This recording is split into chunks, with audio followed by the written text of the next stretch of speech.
Hey guys, welcome to Ultimate Survival Tips and episode 11 of our Survival Quick Tips series. I'm David.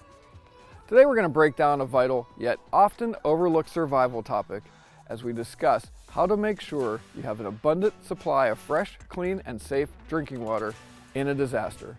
One last thing, if you value this free training course and want to support what we're doing, go check out ultimatesurvivaltips.com.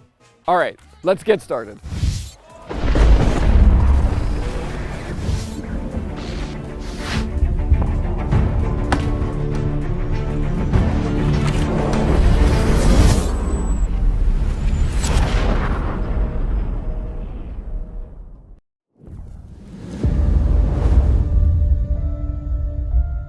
Hey everyone, welcome to this edition of Survival Quick Tips, which is part of the Tiny Survival Guide learning system and our full Tiny Survival Masterclass online training. In this segment, what David and I are going to be doing is offering a few minutes to break down a vital emergency preparedness or survival topic that's found in the Tiny Survival Guide, Amazon's #1 pick for EDC survival guides right now. Check it out, it's cool.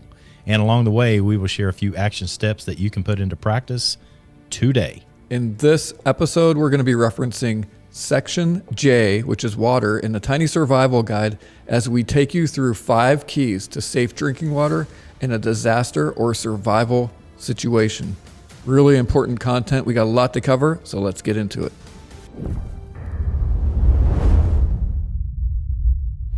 All right, Craig, as always, get us on the same page, and can you quickly relate our topic of water to the rule of threes and some reasons why water is so important?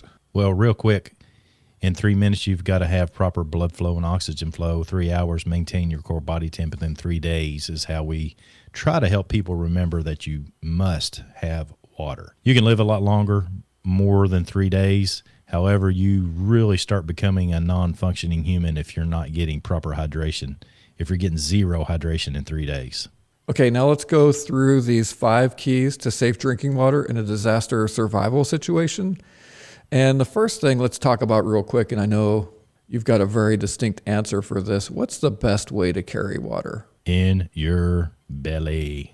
Be hydrated before you go. That means every single day of your life, be hydrated. Take in plenty of water, know what your water intake should be, and make sure you're getting that each and every day. All right. Is Gatorade water? Negative, 0. That is not H2O. We want H2O, water. Always carry a water filter, water bottle, and as a backup, water purification tablets. What say you? I like to carry my water in a water bottle that I could utilize to boil. That means a metal water bottle. Or if I'm going to carry a Nalgene or something of that nature, I want to have a cup that it nests into so I can boil water. I would like to have a water filter. That is not a water purifier. Let's make sure we understand that is not a purifier. A water filter like a Sawyer Mini, something of that nature. And then behind that, to help purify the water, have some tablets.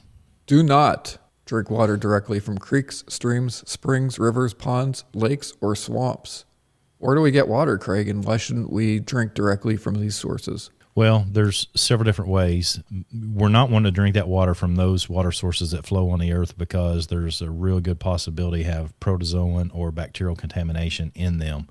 Viral contamination in other countries, not necessarily ours here in the States, although that's beginning to be more of a problem here as well, but just not really well dispersed issue here in the United States.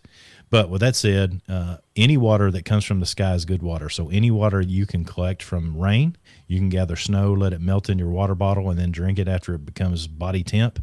Or if you can gather the dew, that's a really good source for water as well. All of those are going to be clean water sources. Okay, so anything that falls from the sky is good because it's basically the earth distilling the water for us, right? Right. So if we need to get water from any of these sources, creeks, streams, springs, what are the safest? All these water sources that flow on top of the earth. And then if we need to drink from them, what's the process?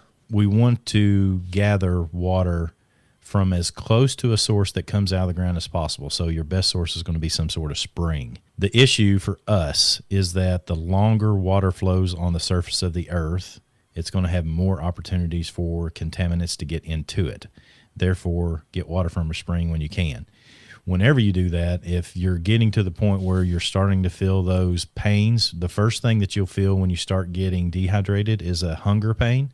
A lot of people think it's because you're hungry. It's usually not. It's because you're getting dehydrated. The second is you'll start getting some cramps. Everybody gets cramps in different parts of their body. For example, around 80% of the people that get dehydrated start feeling cramps in their stomach area or in their abdomen, and different people feel it different ways. So you should recognize where it is that you feel that cramp when you're getting dehydrated, because if you're getting that, you're getting really close to becoming a non-functioning human. You might have to go ahead and drink the water, even from a river or a stream or something of that nature. The best thing that you can do is to filter it. If you don't have a filter, if you don't have any supplies whatsoever, is to use soil as a filter. You can come off of a stream or a creek and dig such that water seeps into the hole that you dig. That's like a seep filter. You're basically utilizing the soil as a filter as best you can. It's better than nothing at all, although it's not great. Look to an area that has a lot of green vegetation very near the water, because that is a healthy ecosystem, and because of that, the animals that are in there are going to be healthy animals.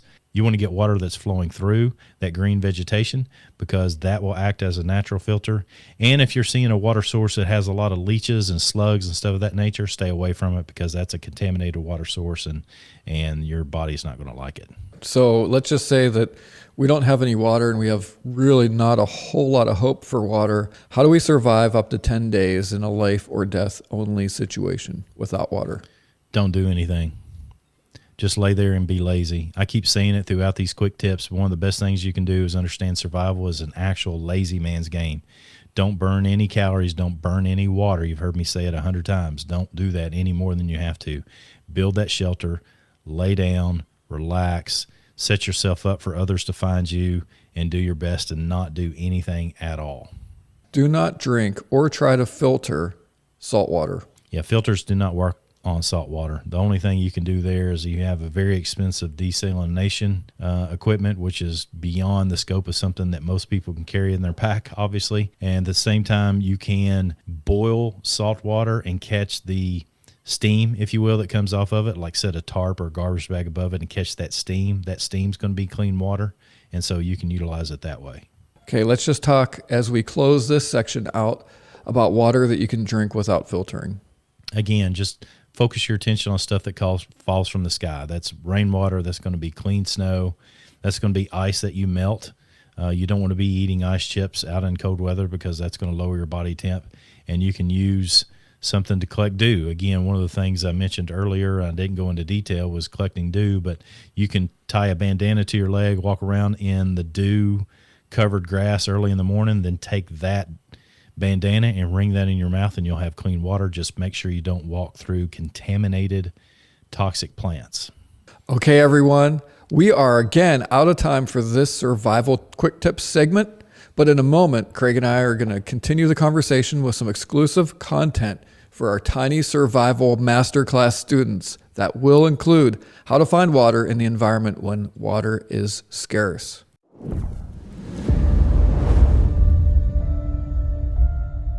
So guys and gals, if you want access to that, you can take the fast track to identifying and plugging your survival, safety, security, and overall emergency preparedness gaps in these very uncertain times. Use the link in the description below, or go over to tinysurvivalmasterclass.com. And don't forget, listen up, don't forget, subscribe wherever you're seeing or hearing these quick tips. We really appreciate you being a supporter of what it is that we're doing, and help your friends out, help us out. Do what you can to share this content, so that if you've learned something by it, you can help somebody else learn by it as well by sharing it with them. And we greatly appreciate you for doing that. It's fantastic that you do it. Thank you so much. I think that's it, everyone. Until next time, keep it simple, be positive, and stay sharp. For your convenience, I've placed links to everything mentioned in the video description.